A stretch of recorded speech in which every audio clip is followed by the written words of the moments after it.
प्रिय विद्या नमस्कार। Jyotiba Phule group of education में आप सबका स्वागत है। आज मैं आपको फुलरिन संरचना के बारे में बताऊंगा। देखिए, फुलरिन की सबसे पहले खोज अमेरिका के एक प्रसिद्ध वास्तुकार बकमिस्टर फुलर ने की थी, इसीलिए इसे फुलरिन कहा जाता है। इसमें 60 से 70 कार्बन परमाणु होते हैं और कार्बन 60 की जो संरचना है उसमें 32 फलक पाए जाते हैं। 32 फलकों में से 12 फलक पंचकोणीय होते हैं और 20 फलक होते हैं जो षटकोणीय। 20 और 12 32 फलक होते हैं। इसे बकमिस्टर फुलर के नाम से जाना जाता है। इसे बकी बाल भी कहते हैं क्योंकि ये एक गोल गुंबद की जैसी संरचना हो जाती है, फुटबॉल की जैसी संरचना हो जाती है, इसलिए इसे बकी बॉल के नाम से भी जाना जाता है। मैं आज आपको पहले इसकी संरचना और उसके बाद में फिर इसके बारे में जो बिंदु और इसके उपयोग लिखवाऊंगा। ठीक है, ध्यान दीजिए, वीडियो को लाइक कीजिए, सब्सक्राइब कीजिए। देखिए, सबसे पहले हम फुलरिन की संरचना बनाते हैं। फुलरिन की संरचना बनाने के लिए अलग अलग तरीके से सब अलग अलग तरीके से बनाते हैं, परंतु मैं अपना एक तरीका लगाता हूँ और उस तरीके के अनुसार मैं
पंचकोणीय और षष्ठकोणीय, 20 फलक षष्ठकोणीय होते हैं और 12 फलक पंचकोणीय। इस तरह से इसमें एक गोल गुंबद और फुटबॉल जैसी संरचना बनती चली जाती है।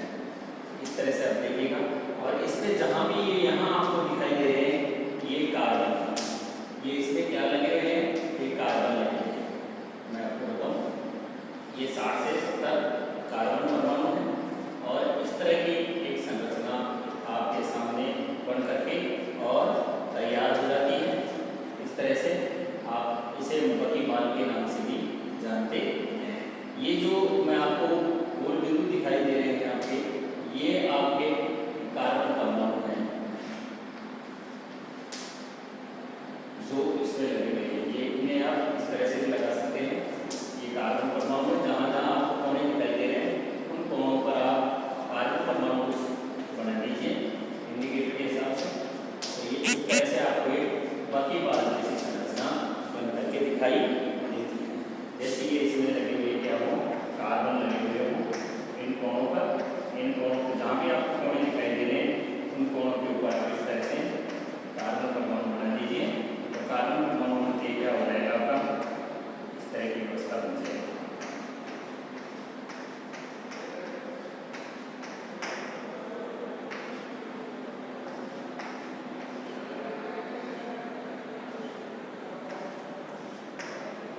ये आपका क्या बन गया है, बकी बाल जैसे संरचना बन करके आपका कार्बन परमाणु से ये आपका संरचना बन करके तैयार हो गई। इसे फ्लोरीन संरचना कहते हैं।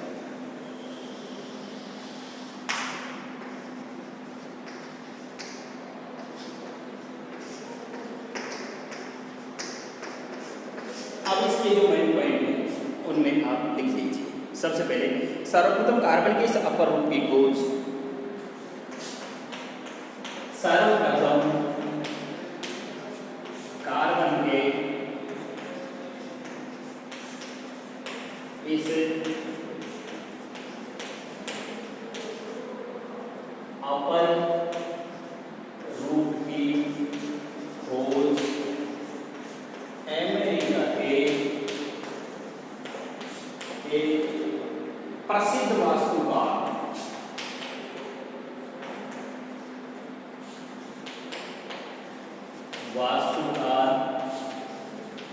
बकमिस्टर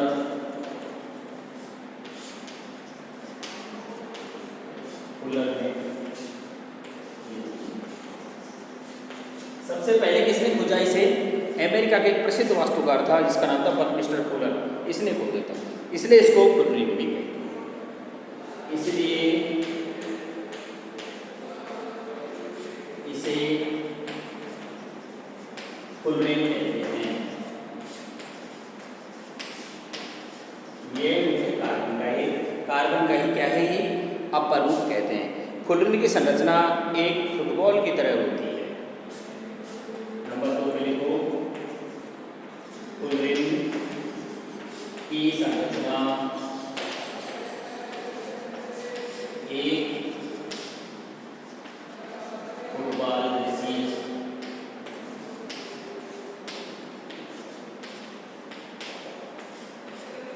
ऐसी होती है, फुटबॉल के जैसी इसकी एक संरचना होती है। फ्लोरीन में 60 से 70 कार्बन परमाणु पाए जाते हैं।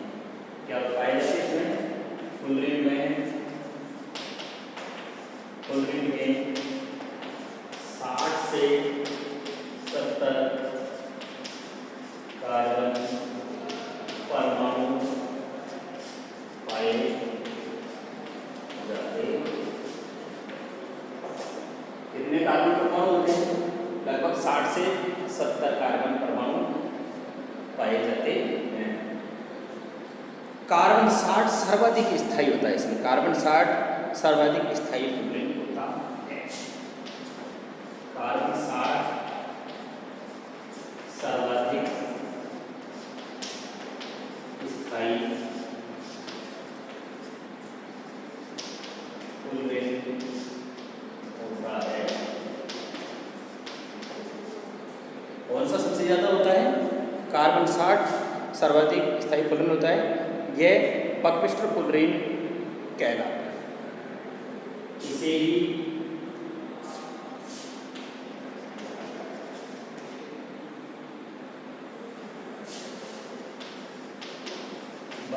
मिस्टर पुल्लिंग के नाम से जानते हैं। अब इसमें जो कार्बन 60 होता है उसमें किस तरह से फलक पाए जाते हैं। कार्बन 60 की संरचना में 32 फलक होते हैं। कितने फलक होते हैं? कार्बन 60 की संरचना में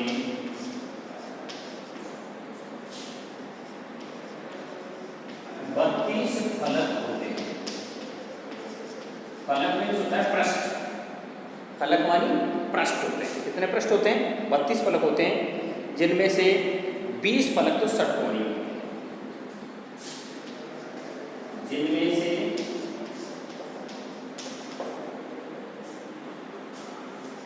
20 पृष्ठ या 20 फलक षटकोणीय तथा 12 फलक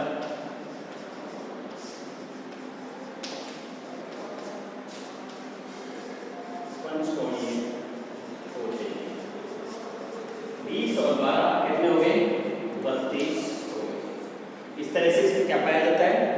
20 और 12 32 फलक पाए जाते हैं, जिससे संरचना फुटबॉल की जैसी बन जाती है। जब 20 और 12 ये फलक आपस में लगते हैं तो इनको मिलकर के संरचना किसकी तरह बन जाती है? इसकी फुटबॉल की तरह बन जाती है। और जब फुटबॉल की तरह बन जाएगी इसकी संरचना तो इसे बकीबॉल भी कहते हैं। फुटबॉल जैसी संरचना होने के कारण, फुटबॉल जैसी संरचना होने के कारण इसे बकीबॉल भी कहते हैं।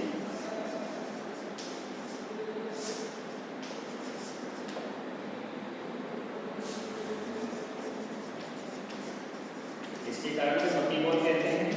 फुटबॉल जैसी संरचना होने के कारण इसको क्या कहते हैं? बकीबॉल कहते हैं। विद्युत की कुचालक होती है और कार्बन कार्बन के मध्य में 140 एंगस्ट्रॉम की दूरी होती है। यह है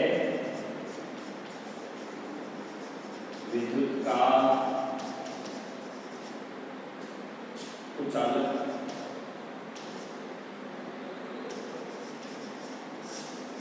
होती है तथा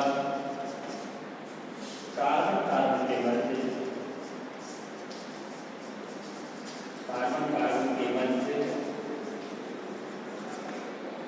1.40 एंगस्ट्रॉम की दूरी होती है। 1.40 एंगस्ट्रॉम की दूरी। अब आप उन्हें एक बार देख लीजिए, ये फुल रिंग संरचना है आपके सामने। ये देखो, ये षटकोणीय संरचना है, ये पंचकोणीय संरचना है। इसमें ये तो पंचकोणीय हो गई, 1 2 3 4 ये 5। इस तरह से ये 12 का जैसे एक घेरा ये भी इस तरह से गोल हो जाए। इधर से इसी प्रकार से आकर के जैसे ये आ रही है संरचना इसमें, है ना। तो इस संरचना से एक ये आ गया। मैं आपको अलग अलग से करके बताता हूँ। जैसे ये है ना, ये पंचकोणीय है, जो 12 पृष्ठ आपको दिखाई दे रहे होंगे। एक ये आ गया, एक ये आ गया। इस तरह से एक ये पंचकोणीय है। इसके अलावा ये भी एक पंचकोणीय है, ये पंचकोणीय संरचना है। और इसके आगे चल करके जैसे मान लीजिए ये संरचना आ रही है आपकी, ये भी एक पंचकोणीय संरचना है। इस तरह से पंचकोणीय संरचना, इससे ये जा रही है तो संरचना भी आपकी कैसी है? पंचकोणीय संरचना है। ये पंचकोणीय है, ये पंचकोणीय है। यहाँ से इससे जाने वाली ये संरचना है, ये भी आपकी कैसी है? पंचकोणीय संरचना है। यहाँ से जा रही है और बीच में इसके जो लगी हुई है ये संरचनाएं कैसी हैं? षटकोणीय संरचनाएं हैं। अब आप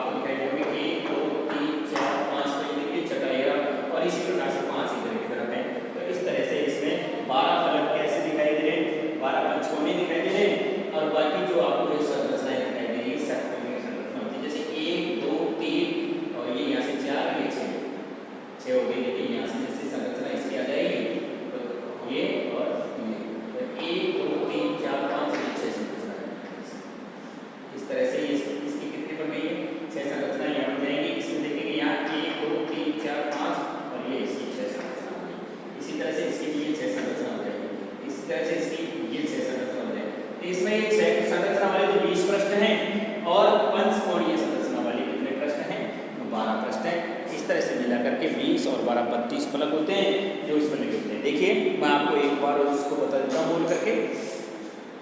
सर्वप्रथम कार्बन के इस अपर रूप की खोज अमेरिका का एक प्रसिद्ध वास्तुकार था, आर्किटेक्ट जिसको बोलते हैं, नक्शा बनाने वाला प्रसिद्ध वास्तुकार बकमिस्टर फुलर ने की थी, इसलिए इसे फुलरिन कहते हैं। इसलिए क्या कहते हैं? इसे फुलरिन कहते हैं। फुलरिन की संरचना एक फुटबॉल की जैसी होती है। क्यों? क्योंकि इसमें 60 से 70 कार्बन परमाणु पाए जाते हैं। कितने कार्बन परमाणु होते हैं? 60 से 70 कार्बन परमाणु इसमें पाए जाते हैं। 60 कार्बन सर्वाधिक स्थायी फुलरिन होता है। कार्बन 60 कैसा होता है? सर्वाधिक स्थायी फुलरिन होता है। इसे ही बकमिस्टर फुलरिन के नाम से जानते हैं। किस नाम से जानते हैं इसको? बकमिस्टर फुलरिन के नाम से जानते हैं। कार्बन 60 की संरचना में 32 फलक होते हैं। कितने पृष्ठ होते हैं? 32 फलक होते हैं, जिनमें से 20 फलक तो षटकोणीय।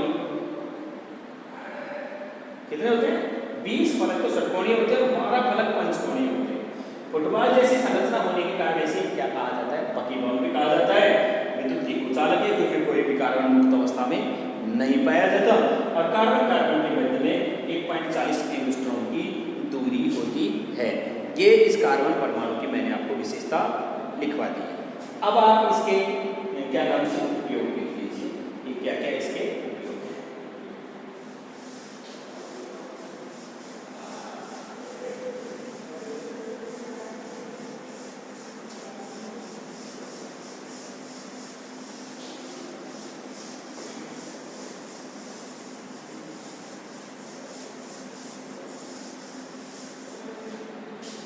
फुलरिन के उपयोग, फुलरिन के उपयोग सबसे पहला उपयोग लिखिए, पॉइंट बना लो। फुलरिन के उपयोग,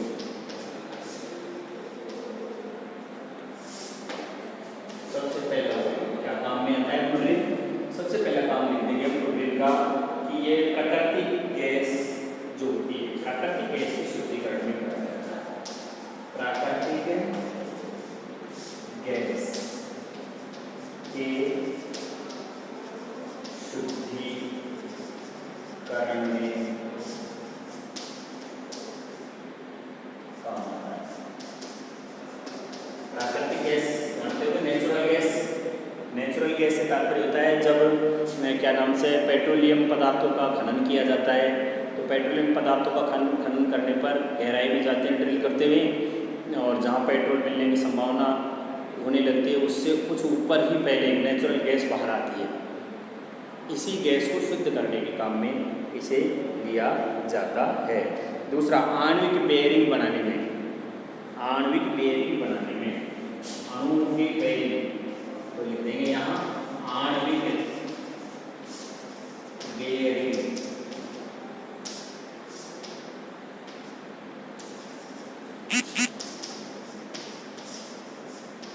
दूसरा उपयोग इसका ये हो गया आणविक बेयरिंग बनाने में।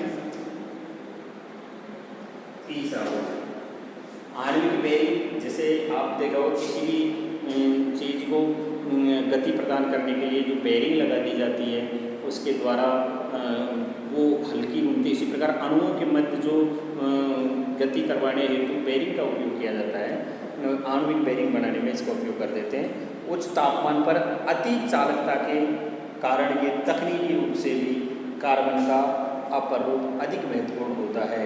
तो उच्च तापमान पर अति चालकता के कारण, उच्च तापमान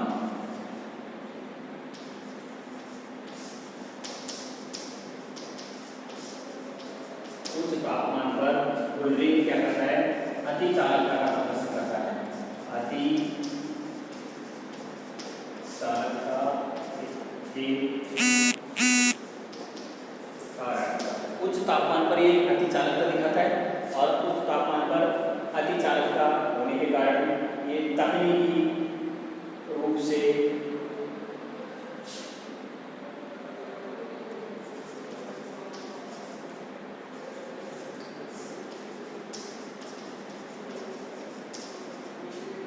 यह है कार्बन के तकनीकी रूप से यह कार्बन का अपरूप अधिक महत्वपूर्ण होता है।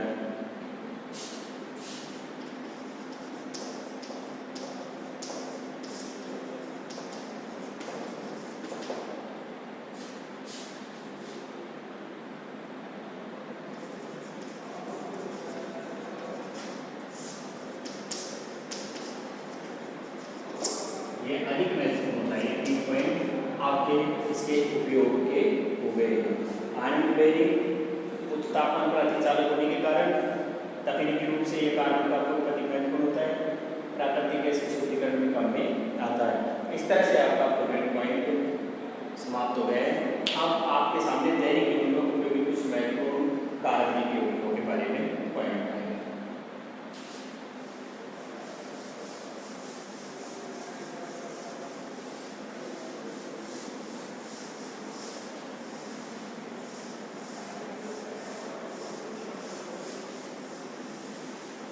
वहीं से हमारा कि दैनिक जीवन में उपयोगी कुछ महत्वपूर्ण कार्बनिक यौगिक दैनिक जीवन में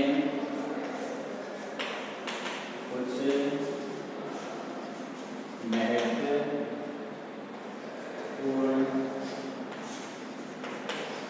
कार्बनिक यौगिक जिनका हम दैनिक प्रतिदिन के जीवन में हम जिनका क्या करते हैं, उपयोग करते हैं। सबसे पहले CFC का पूरा नाम है क्लोरोफ्लोरोकार्बन। CFC क्लोरोफ्लोरोकार्बन, या इसे हम फ्रियॉन के नाम से भी जानते हैं। कार्बन परमाणु में जब क्लोरीन और फ्लोरीन जुड़ करके यौगिक का निर्माण करती हैं तो ये यौगिक क्लोरोफ्लोरोकार्बन कहलाता है।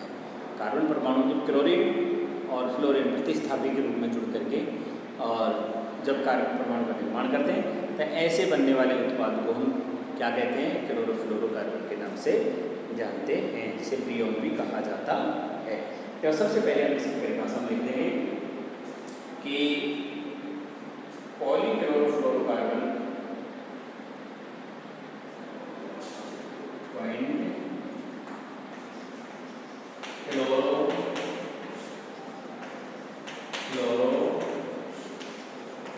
कार्बन या फ्रियॉन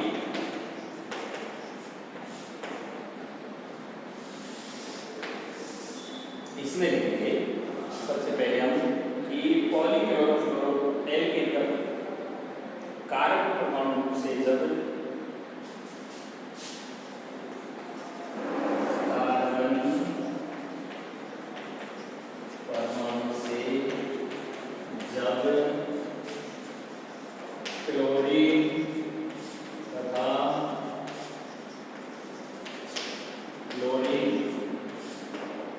क्लोरीन और फ्लोरीन जुड़कर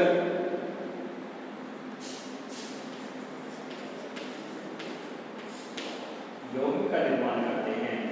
क्लोरीन और फ्लोरीन जुड़ करके यौगिक का निर्माण करते हैं।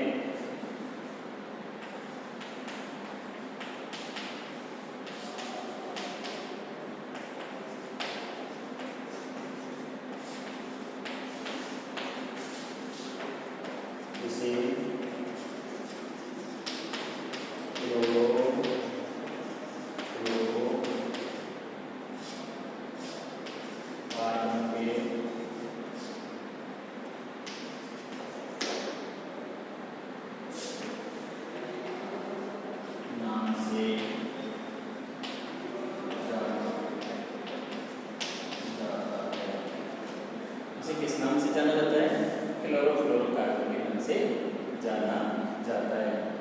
इसे फ्रियॉन भी कहते हैं। CFC यानी क्लोरोफ्लोरोकार्बन। CFC यानी क्लोरोफ्लोरोकार्बन यानी फ्रियॉन।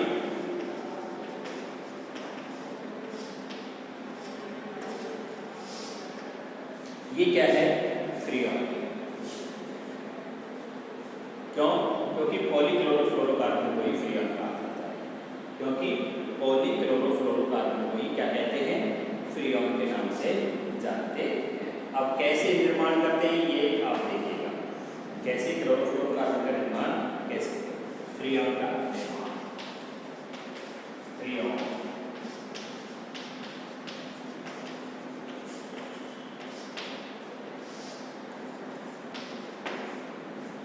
क्लोरोफ्लोरोकार्बन का निर्माण कैसे करते हैं? कार्बन टेट्राक्लोराइड की अभिक्रिया जब हाइड्रोजन फ्लोराइड से करा देते हैं, जब कार्बन टेट्राक्लोराइड की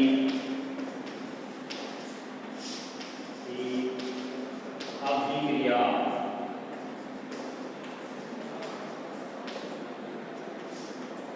हाइड्रोजन फ्लोराइड से करा देते हैं, हाइड्रोजन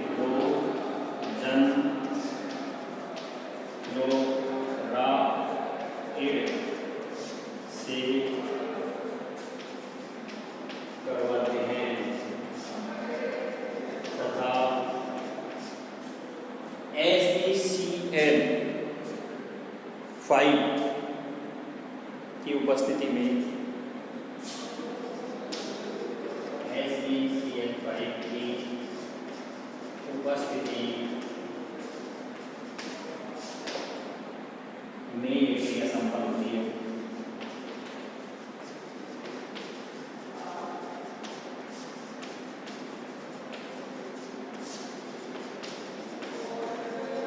इसकी उपस्थिति में संपन्न होती है, SeCl की उपस्थिति में क्रिया संपन्न होती है, तब इसे फ्रीऑन 11 के नाम से जानते हैं। तो फ्रीऑन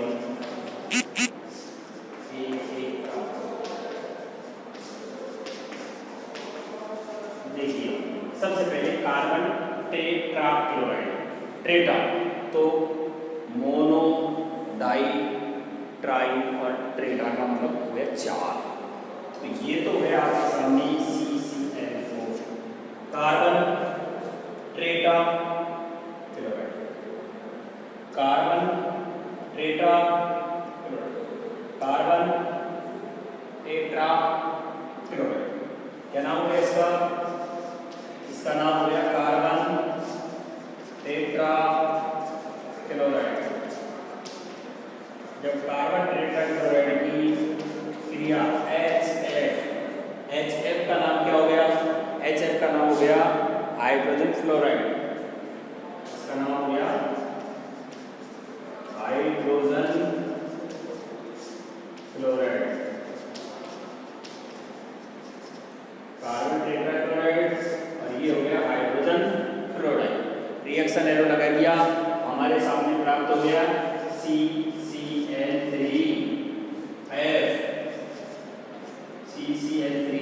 प्लस।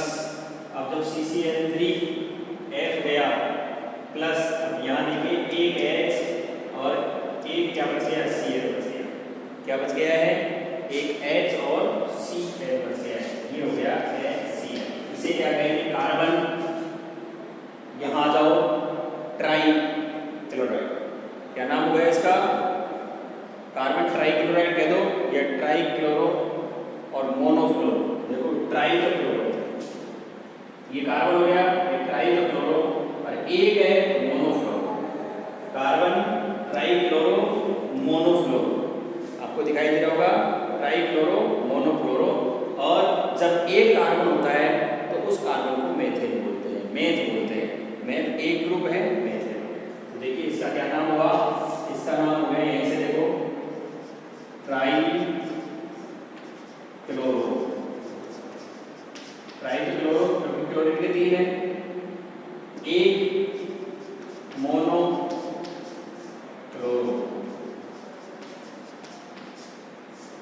ट्राइक्लोरो मोनोफ्लोरो, एक कार्बन है, इसका नाम हो गया मेथेन। मेथ प्लस ये हो गया ट्राइक्लोरो मोनोफ्लोरो मेथेन। और इसे आप जानते ही हो, इसका नाम है हाइड्रोक्लोरिक अम्ल। यहां हमने SbCl5 को लिया, SbCl5, 5 मानी हो गया 5, एंटीमनी पेंटाक्लोराइड। इसका क्या नाम है? Antimony pentachloride. इसका लिख लो यहां एंटीमनी पेंटाक्लोराइड। जो मैं आपको प्रेरक वाले पार्ट में पढ़ा चुका हूँ। ये इसकी उपस्थिति में अभिक्रिया हो रही है, एंटीमनी पेंटाक्लोराइड की उपस्थिति हो रही है। दोबारा यहाँ से देखिए, कार्बन 4 है तो tetra chloride, carbon tetra chloride की जब हाइड्रोजन फ्लोराइड HF से क्रिया करवाई जाती है, इसकी उपस्थिति में कराई जाती है, एंटीमनी पेंटाक्लोराइड की उपस्थिति में क्रिया कराई जाती है। तो आपके सामने क्या दिखाई दे रहा होगा, कार्बन ट्राइक्लोराइड फ्लोराइड दिखाई दे रहा है। इसको कहते हैं कि trichloro monofluoro methane plus hydrochloric अम्ल का निर्माण होता है। आपको फिर दोबारा दिखाई दे रहा है, SbCl5 का नाम 5 मानी 5 तो मोनो डाई ट्राई टेट्रा और पेंटा, पेंटा हो गया। Sb का मतलब एंटीमनी, एंटीमनी पेंटा और क्लोरीन है साथ में तो एंटीमनी पेंटाक्लोराइड हो गया। यहाँ इसका नाम 4 है तो ये हो गया टेट्रा, ये कार्बन टेट्राक्लोराइड है, ये हाइड्रोजन फ्लोराइड है, ये एंटीमनी पेंटाक्लोराइड है। ये यहाँ पर आपको दिखाई दे रहा होगा trichloro monofluoro methane plus hydrochloride HCl hydrochloric अम्ल दिखाई दे रहा है। इस प्रकार से इसका नाम होता है। अब फ्रीऑन का नामकरण कैसे करते हैं आप देखिए, फ्रीऑन का नामकरण, कार्बन परमाणु से जब क्लोरीन तथा फ्लोरीन जुड़ जाता है तो जो यौगिक बनता है उसको क्लोरोफ्लोरोकार्बन के नाम से जानते हैं, CFC यानी फ्रीऑन। फ्रीऑन जब पॉली होता है इसका तो पॉली को ये किस नाम से जानते हैं, क्लोरोफ्लोरोकार्बन के नाम से जानते हैं। फ्रीऑन का नामकरण, फ्रीऑन का नामकरण,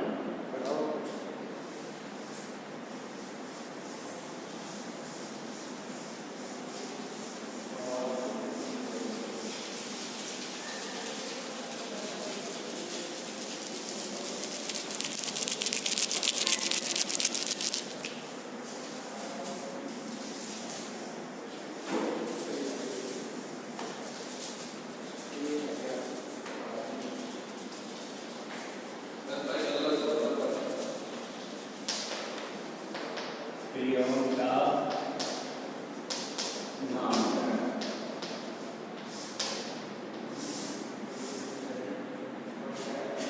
देखिए फ्रीऑन का नामकरण कैसे किया जाता है। फ्रीऑन के अणुसूत्र में उपस्थित फ्रीऑन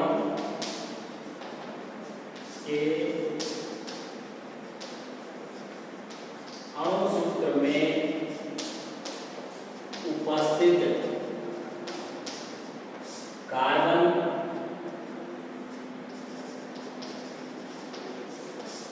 हाइड्रोजन,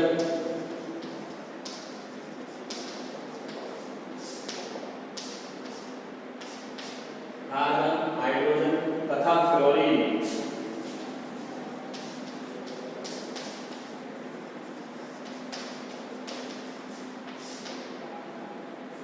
कार्बन, हाइड्रोजन तथा फ्लोरीन परमाणु की संख्या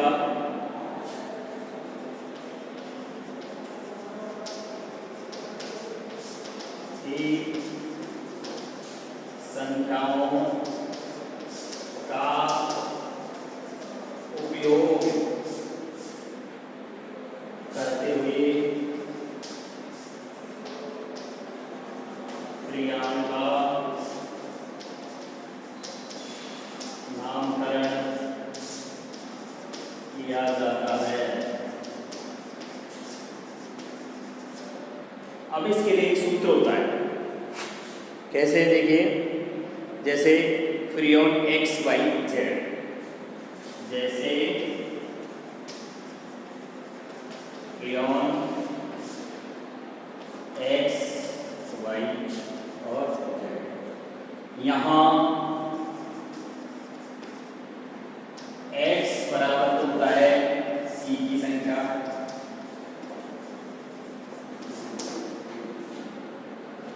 Y बराबर होता है H की संख्या, इसी प्रकार से Z बराबर होता है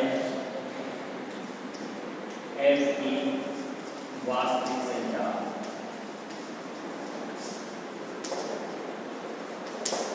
क्या होता है देखिए दोबारा एक बार मैं बता रहा हूँ आपको कि फ्रीऑन के अणुसूत्र में उपस्थित कार्बन की संख्या, हाइड्रोजन की संख्या, क्लोरीन के परमाणु की संख्या का उपयोग करते हुए हम फ्रीऑन का नाम वाई जेड है, x बराबर c की संख्या अर्थात कार्बन की संख्या होती है, y बराबर h की संख्या होती है और z बराबर f की वास्तविक संख्या होती है। अब यहाँ x y z में एक सूत्र का प्रयोग करते हैं। x बराबर होता है c माइनस 1, y बराबर होता है h प्लस का 1 और z बराबर होता है f की संख्या, f की संख्या। तो देखिए इस तरह से हम क्या करेंगे, इसका निर्माण करते हैं।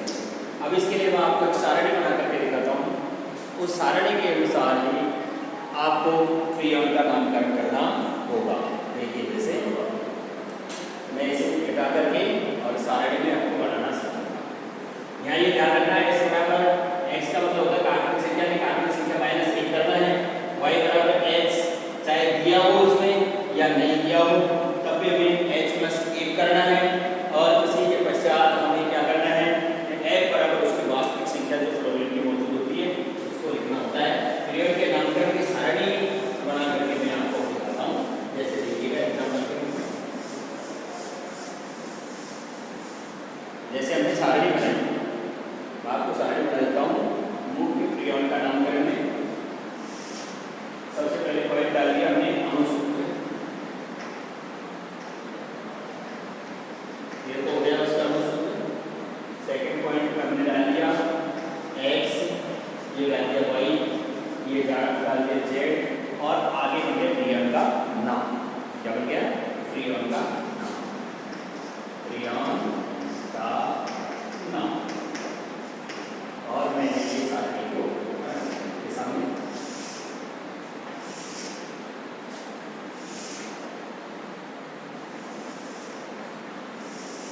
जैसे आपके सामने अणुसूत्र आया है, जैसे सबसे पहले CF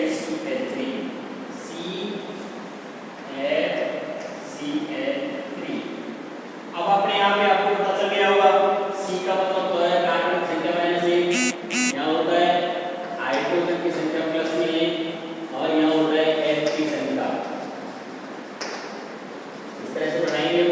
तो देखो कार्बन की संख्या माइनस 1, अब इसमें आपको कार्बन की संख्या कितनी दिखाई दे रही है, कार्बन की संख्या दिखाई दे रही है 1, तो 1 में से 1 गया तो कुछ नहीं, क्या आ गया हमारे सामने, कार्बन की संख्या 0 आ गई। दूसरे में है देखो y बराबर होता है h की संख्या, यहाँ h की संख्या आपको दिखाई नहीं दे रही है परंतु फिर भी आपको प्लस में 1 लिखना होगा तो 1 हो गया। इसी प्रकार से f की संख्या, f की वास्तविक संख्या कितनी दिखाई दे रही है इसमें 1, तो हमारे सामने क्या आ गया, फ्रीऑन -11। क्यों 1 और 1, यहाँ हमने इसका नाम फ्रीऑन क्या रख दिया, 11 रख दिया है। जैसे दूसरा अणुसूत्र है हमारे सामने CF2Cl2,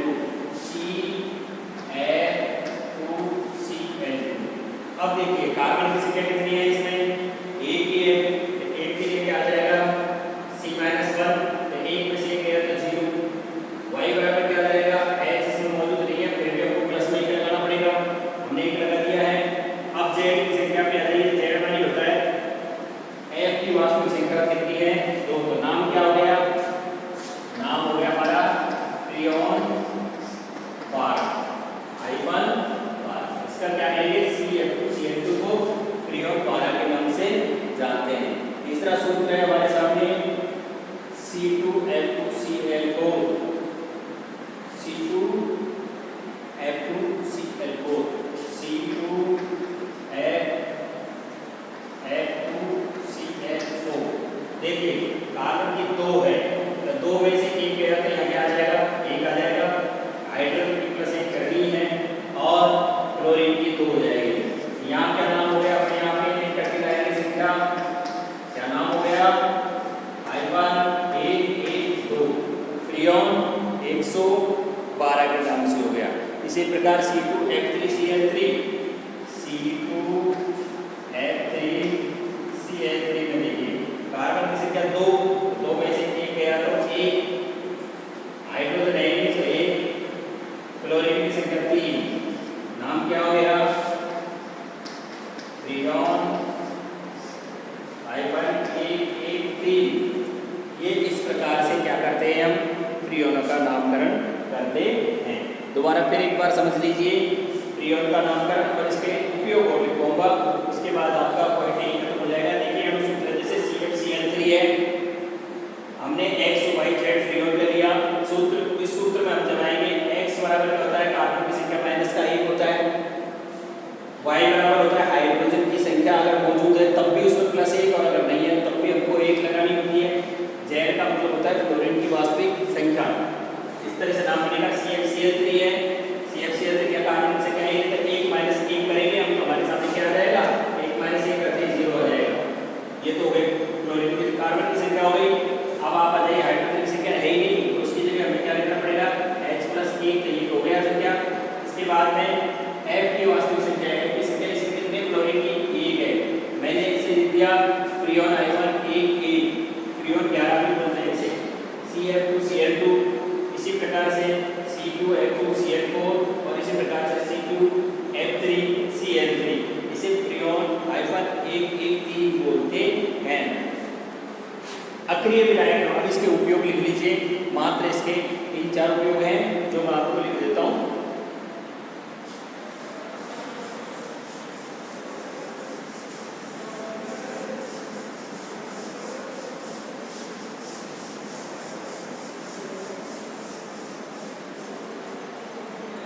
देखिए फ्रीऑन के उपयोग,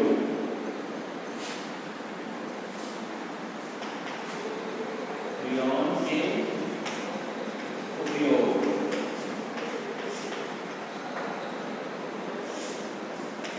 पहला उपयोग लिख लीजिए। पहला उपयोग है अक्रिय विलायक के रूप में इसका उपयोग किया जाता है, अक्रिय विलायक के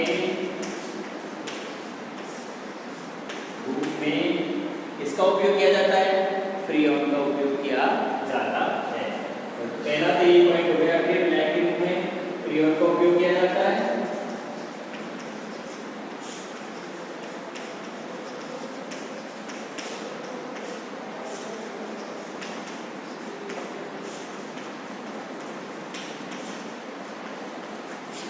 एक पॉइंट हो गया। पॉइंट नंबर 2 है हमारा, उसमें लिख लीजिए आप रेफ्रिजरेटर, एयर कंडीशनर, फ्रिज आदि में CFC क्लोरोफ्लोरोकार्बन को गैस के रूप में उपयोग में लेते हैं। एयर कंडीशनर,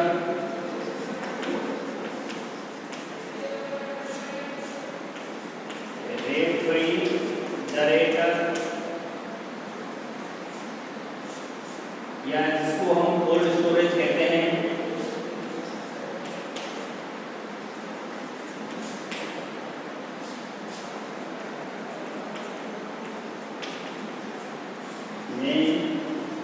CFC का उपयोग करते हैं।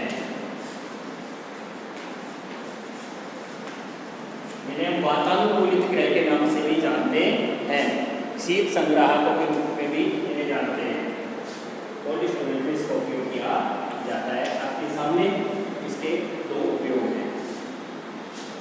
आपको फ्रीऑन के उपयोग समझ में आ गया था AC एयर कंडीशनर में। वैसे ये जो गैस है CFC क्लोरोफ्लोरोकार्बन, ये हमारी ओजोन परत के लिए बहुत ही ज़्यादा हानिकारक और घातक है, परंतु फिर भी इसका उपयोग शीतगृहों के रूप में, कोल्ड स्टोरेज जिसको बोलते हैं, एयर कंडीशनर AC में और फ्रिज में इसका उपयोग किया जाता है। अक्रिय विलायक के रूप में भी फ्रीऑन का उपयोग किया जाता है।